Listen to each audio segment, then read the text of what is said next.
So let's talk about Baptized in Fear. That moment when the weekend turns what should be a relaxing bath into one of his darkest moments.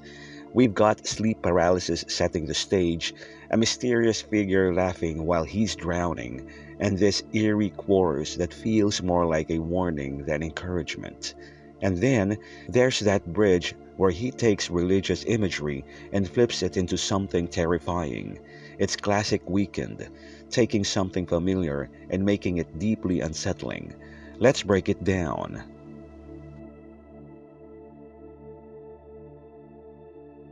The Weekend paints a vivid and terrifying scene in the verse, using drowning as a metaphor for facing mortality, guilt, and spiritual reckoning. The imagery starts with him falling asleep in the bathtub only to experience sleep paralysis, a state where the mind is awake but the body is frozen. This sets the tone for helplessness and dread. When his foot accidentally hits the faucet, water begins filling the tub, but he can't move or scream. The slow rise of the water mirrors the suffocating weight of his regrets closing in on him, making it feel like an inescapable fate. The line, moving one toe was the only form of motion left, emphasizes how trapped he feels both physically and emotionally. Even in his near death moment, his mind races to recall his preacher's words, suggesting he's grappling with his past sins and whether he's truly redeemed. The Weeknd often explores themes of sin and redemption in his music, and here it feels like a desperate plea for salvation.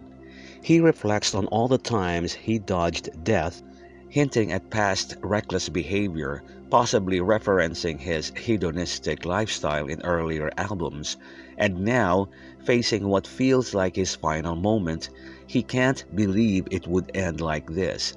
Not in some dramatic way, but in a quiet, accidental drowning. The verse captures a moment of raw vulnerability, where fear, regret, and the instinct to survive clash. It's not just about physical drowning, but also drowning in the consequences of his actions. The paralysis symbolizes being stuck in his past, unable to fully escape it, while the rising water represents time or judgment running out. In the pre-chorus, the Weeknd shifts from the physical terror of drowning to something even more unsettling, an eerie, supernatural presence watching him. He describes a shadowy figure in the corner that he can't fully see, but he knows it's staring at him. This taps into that primal fear of being watched, of something lurking just out of sight. The ambiguity of the figure makes it even scarier. Is it death? A demon? His own guilt personified? The Weeknd doesn't spell it out, leaving it open to interpretation, which makes the moment feel even more haunting. As the figure gets closer, the tension builds, mirroring the rising water in the verse. The way he repeats, "it gets closer," creates this slow, creeping dread like something inevitable is coming for him. Then, the mood shifts. The figure isn't just watching anymore, it's laughing at him. That detail is especially chilling because it suggests this entity isn't just indifferent to his suffering. It's mocking him. It could represent fate, the devil, or even his own mind taunting him with his past mistakes. Meanwhile, the physical effects of drowning intensify. His lungs fill with water, his vision blurs, and his heartbeat slows. But the real horror isn't just the physical death, it's the psychological torment. The figure's presence turns this near death experience into something more sinister, like a spiritual test or punishment. The chorus is deceptively simple but carries a lot of emotional and thematic weight. On the surface, it's just the repetition of "voices tell me that I should carry on." But when you unpack it in the context of the song, it becomes this haunting mantra of survival battling against despair. The voices here are ambiguous. They could be his own subconscious fighting for life, echoes of past advice from loved ones, or even something more spiritual like angels or divine intervention. The fact that they're telling him to keep going rather than asking or suggesting makes it feel like an order, like he has no choice but to push forward even when everything in him wants to give up. The Weeknd's music often plays with the idea of inner conflict between sin and redemption, pleasure and pain, life and death. Here, the chorus feels like the last shred of hope in a song that's otherwise drowning in fear, literally and metaphorically.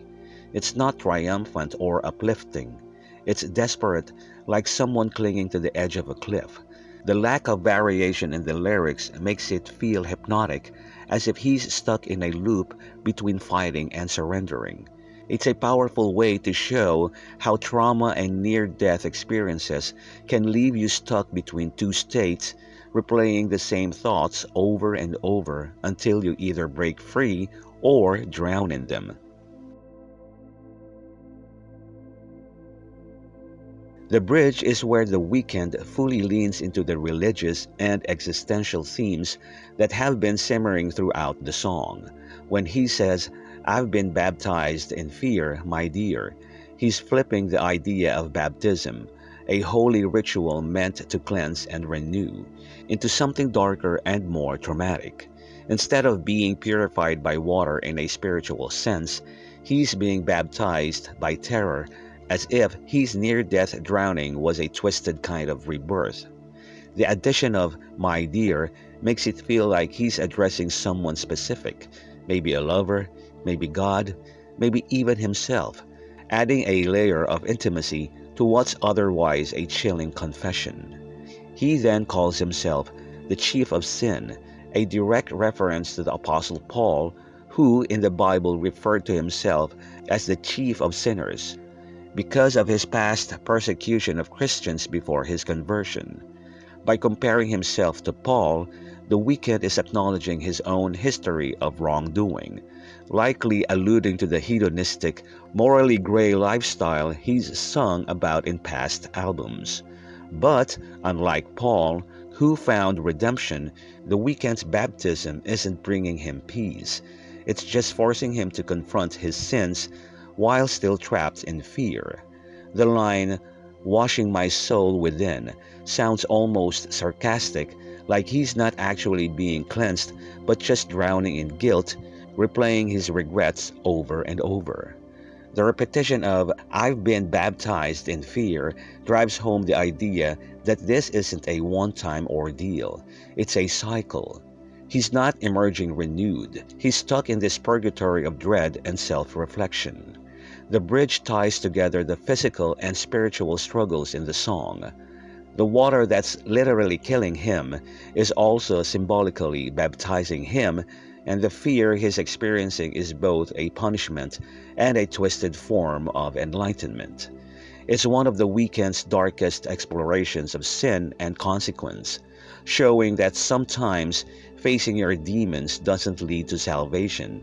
It just makes the weight of them even heavier.